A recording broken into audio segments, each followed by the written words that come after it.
what's up? Welcome back to another episode of Visual Effects Artists React. Today we are joined by a very special guest from Weta FX. Luke Millar, work at Weta FX, recently finished working on the film Better Man. The Robbie Williams biopic starring a fully CG ape. We'll also be looking at Jungle Cruise and of course Steven Spielberg's VFG. Also, Mortal Engines. We've looked at it before. Let's look at it again with the actual artist who worked on it. What makes this movie so interesting is it's the first biopic where the lead actor is a completely digital character. I've always seen myself a little less evolved. The first 5 minutes, I was just heavily critiquing the apes. I was like, yeah, that's pretty good. That's pretty good. And then eventually I just kind of forgot. And at the end of the movie, I was thinking about it. I was like, all right, what were the big visual effects moments from the film? This wasn't really a big VFX movie. I'm not really wait a minute, I'm stupid. Every shot was a visual effects shot. Everyone. So on a movie that has 1,968 visual effects shots, how long does it take from beginning to end to actually do all of that work? I've been on it for 3 years. You know, our approach to it was actually to shoot it very much like a regular film. Actor Jono Davies plays Robbie. We wanted everyone to interact with Jono like he was gonna be just like that in the film, you know?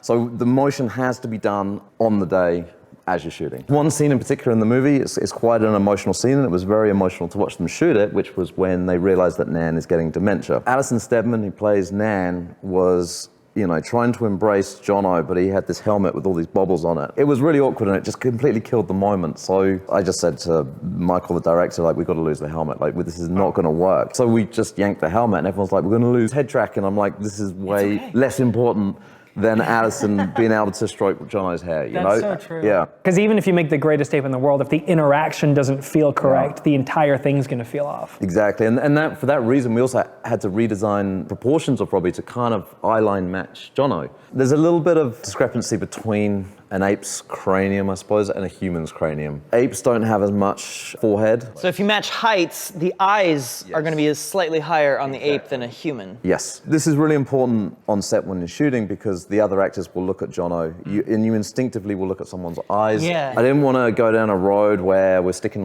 dots on someone's chin. If you try and use a fake eyeline, things always gravitate back to the eyes. Sure. It just gets real awkward. They have to be able to look at each other in the eyes and they have to be able to play out a scene and apply their craft the way that they know, you know? Yeah. So Jono's height and Ape Robbie's height are actually slightly different, but the eye lines are exactly in the same place. Oh, I follow. Okay, interesting. That's just how important the eyes are. Yeah. This video is brought to you by Squarespace.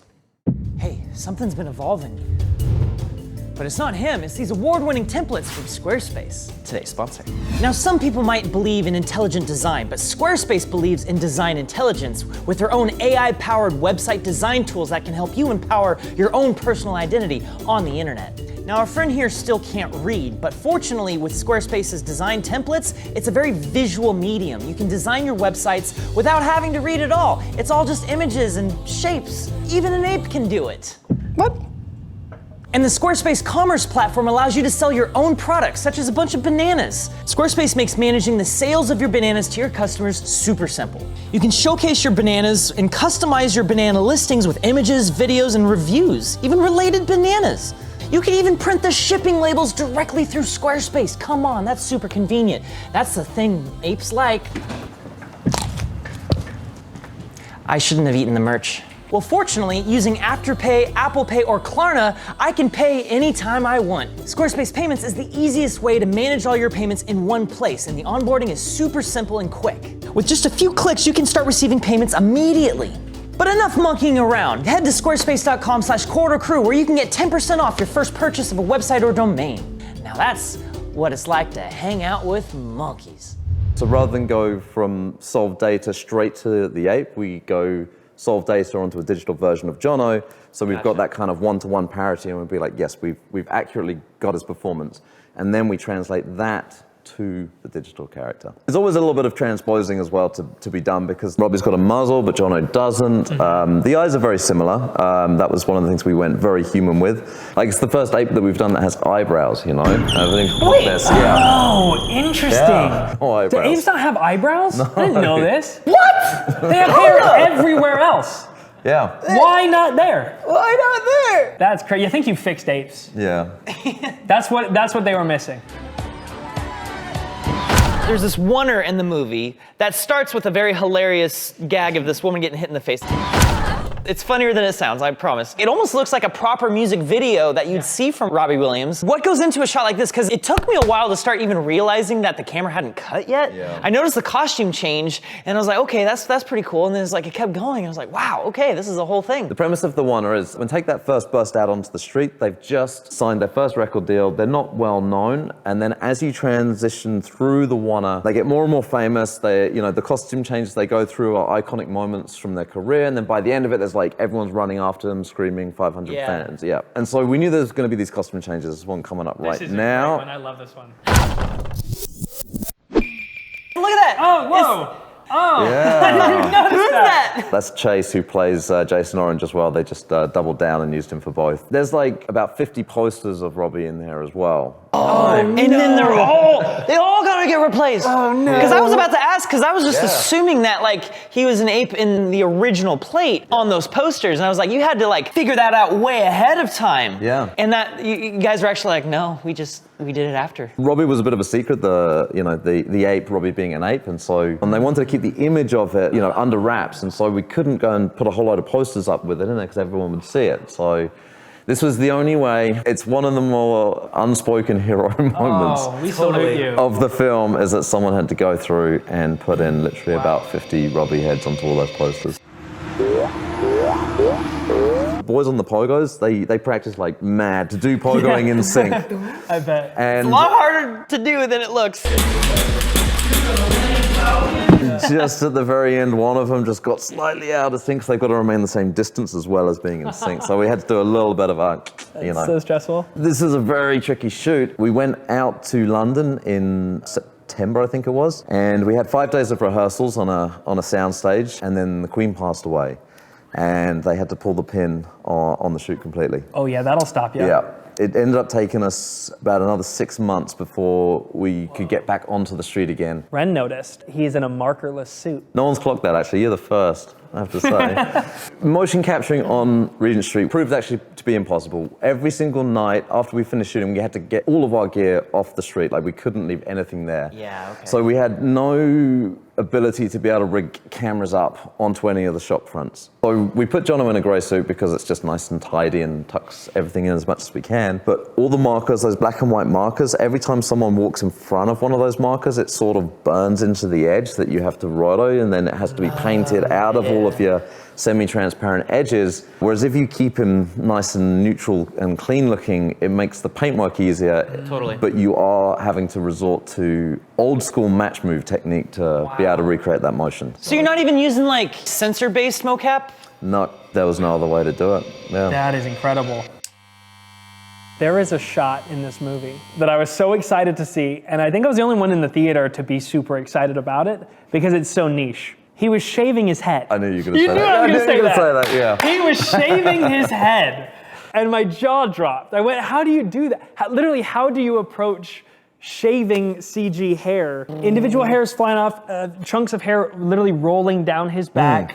Walk me through that. To be honest, I think it's got to be a visual effects first, right? I don't think any digital character has shaved themselves on camera before. So cool. We're breaking new ground here. It ended up being a very complicated Houdini simulation. There were 2 grooms. We had the one which was shaved and we had the one pre-shaved. We had to sort of talk to animation as well and sort of predetermine the path of the clippers. Because first time we simmed it, he ended up with like a mohawk because he missed the middle bit, Because you are literally at the mercy of the animation, and the animation team can't fully know what hairs are going to get cut based on that path. Not fully. No. And we had to rework the methodology behind it a number of times just to get it so that it wouldn't just pop all over the place. Well, because the way that hairs work, and we've talked about this on the show before, but is a guide hair system. The instanced hairs follow the path of those guide hairs. You start cutting guide hairs, and those guide hairs are rolling down the back with other guide hairs. I don't know what the instances are going to do. Are they blending between all the different... Like, what do you do? Just iteration after iteration. Friction was a real problem as well, because they had to also bunch up on top of the clippers and then tumble down his back. Was there ever a conversation of going, maybe we don't need to see it? There were a couple of moments, and the director would say, "Where's the fun in that?" You know. Yeah. So, Is it just me, or is it look like he didn't finish buzzing, and then he leans down out of camera, and he comes back, and is like all oh, done? very shrewd. Yeah. From an average viewer's perspective, they're not even registering that what they're seeing is A, a first, and B, incredibly impressive. So they're just gonna want like 3 shaves and let's move on. Dude, there's a shot towards the end of the movie when he's hanging upside down in front of the huge crowd. Yeah. And it starts with a real close-up, and you're like, okay, what's going on here? You see like a little bit of sweat going upwards. Yeah. And then it pulls back to reveal like his face is like not hanging the right way. The way you guys portrayed that I thought was so spot on. I had never quite seen that before, just like the ever so subtle like settling of the skin on the face. You know how we did that? We hung Jono upside down. That was the only way. Like, we just rigged him upside down, and then, you know, we had the reference of what it needed to be. Yeah. One of the big challenges for this film was, you know, we've done digital characters before, and they might have like 1 or 2 costume changes. Robbie wears something different in every single scene he's in. And so we've got 250 different costumes for him. Whoa.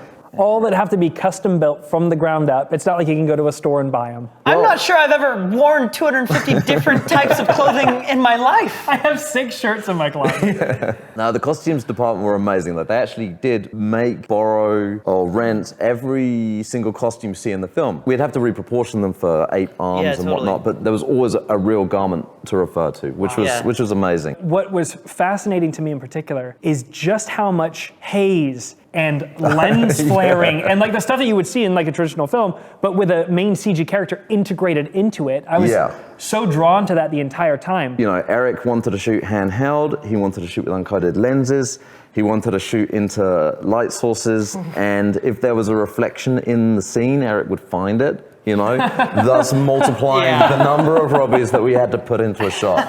And I think his record was you know, 1 Robbie, but there's 7 reflections of him. Oh my God. And I was just like, man.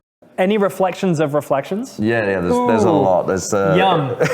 So it's like, do you just paint out the original flare and you just replace it entirely? Or Pretty do you much, yeah. So we paint out the flare over Robbie, we keep it everywhere else, but then we have to recreate the flare exactly using a plugin called Real Flare that we put together. That's like a compositing superpower. Because lens flares are one of the most notorious things to get behind. You know, you want to avoid lens flaring at all costs. It really allowed him to take the gloves off with the cinematography, which is great. I never want visual effects to hold back other parts of the process. It has this very gritty reality to it, you know, which doesn't feel Hollywood. Yeah. I was actually shocked at how good this movie was. It's not that I went in with low expectations, I just didn't really know what to expect, and then ended up thoroughly enjoying it. It was really good. So another movie you worked on before Better Man was Jungle Cruise, starring The Rock and Emily Blunt. Batten down! Every single one of these shots here, the whole background is fully single one, digital. Because it looks like you guys are just shooting on a river. It was all shot exterior. It was shot in Atlanta, and they built a huge tank to put the boat onto. I mean, that right there is already helping because you're using real sunlight. Yes. Having natural light just makes the whole background just integrate so much more easily. Those are some of the best looking rapids I've ever seen. Yeah, so this was a few years ago now. This was before, obviously, we had all of our coupled solving, but we could not fit any more data into the computer's memory to simulate this stuff. We'd literally tapped out in how detailed this thing could be. When you say coupled solver, do you mean that you had to solve the actual simulation of the river water first, and then go back and solve for the white water and all the other bubbles and aspects? And the boat moving through it, you know, it becomes a bit of a chicken or an egg, like which bit comes first. Yeah. But in this one, we would run the simulation for the river through all the rocks, and then we would put the boat in, then rerun sections around the boat to create the interaction of the water hitting the hull and stuff like that. It's a very iterative process where you're just re-simulating over and over again as you get more and more into exactly what you're trying to go for. Now at Weta, we've got this coupled solver, which means we can put all the components in at the same time. The boat in the water interacting with the boat. It works with our hair. Oh, wow. Our grooms as well, so that you can actually put fur inside the water. Luckily, we didn't have any of that on this one. That's why Rocka the orangutan was so good in that river. Yes. Yeah, exactly. Me and Eric here, we were talking about that sequence, and it was like, that was already an insane sequence, but this looks very similar, but it was years before that, and without any of the same tools. So you had to do this old school, in a sense. Old school, baby. Old school to a few years ago. So you worked on a Spielberg movie a few years ago called The Big Friendly Giant. Don't look at that acronym from Doom. Big Giant, I read this book as a kid. I loved this story. This is still to date the most complicated thing we have ever had to do from a rendering perspective. This is harder than better, man. What? Yeah. Now you said specifically from a rendering perspective. Yes. So what do you mean by that? Well, the way we render these days is we actually trace paths from light sources and see if they get back to the camera, right? That's path tracing? Or? Path tracing, Yeah. yes. And everything that gets in the way of those light paths adds a layer of complication, right? The light source that's inside the jar also has to be reflected on the one next to it, and then you'll see it through another jar. So the number of path bounces which it has to make to get back That's like caustics. Yes. So this is like caustics on steroids, you know? And it was very complicated. The hero shot that I did, I had to break it down into a billion different passes where it would be the reflection of this dream onto these two jars, but not these ones. And then this one would only be seen with these two jars, not this one. If you put it all into the same scene and hit the render button, you'd come back 2 weeks later and it still wouldn't have gotten very far. And it's the Yeah. first frame. You're like, That's the thing is that like it will eventually get there. Yeah. It just might take a decade. We had this great optimization. When you see a refraction through a jar, we turn off certain parts of BFG just to make him faster, like so his hair. oh, interesting. Yeah, but we didn't realize how prominent, like this shot in particular. Wait, does he go bald through the... He goes bald and naked every single time you see him through the jar, and it was obvious he had no clothes on, and I was like, oh man. So all of these little optimizations that we did, we then had to undo them because, you know, the comedy value was not needed. Thank God refraction doesn't work that way in the real world. Yeah. Can you imagine? If I look at you through a jar, you're bald and naked. That's just miserable. Mortal Engines. You were responsible for the airship that was like crashing. Yeah, the biggest challenge with this was always scale. Thousands of little pieces. And we knew this whole city catches fire and has to crash into the ground. Did you build the entire thing to be destructible, or did you know specifically which sections you were going to be destroying? No, the whole thing. The whole thing was built because we knew right from the start that this thing was going to have to fall apart. It's just a giant Lego set. Yeah, it is. It's an actual giant That's Lego set. exactly what it is, yeah. We just kit build and then attach them onto the next bit and attach them onto the next bit with all these constraints. And then when it comes to falling apart, you just start to turn off constraints and bits of the city start to crumble and fall away. So you end up, you know, creating insanely detailed things, but actually out of a small number of assets, really. There's a lot of repetition that's going on, but you just don't get, there's so much detail that you don't get to see the repetition. This is the idea of memory optimization in visual effects, something that a lot of people don't really think about. But you know, if you have a very detailed object with tons of polygons, you don't want to replicate that over and over and over again. You want to create instances, which are basically just snapshots of this original piece. So you can do something that looks insanely complex, but computationally is way less so because of these instances. Luke, thank you so much for joining us today. It was a blast talking about the movie with you because I enjoyed the hell out of that movie. So being able to immediately get like some behind the scenes perspective on it is always super interesting. Thank you so much for your time. Well, thanks for having me. Well, thanks for watching. See you next week. Your energy, guys, is insane.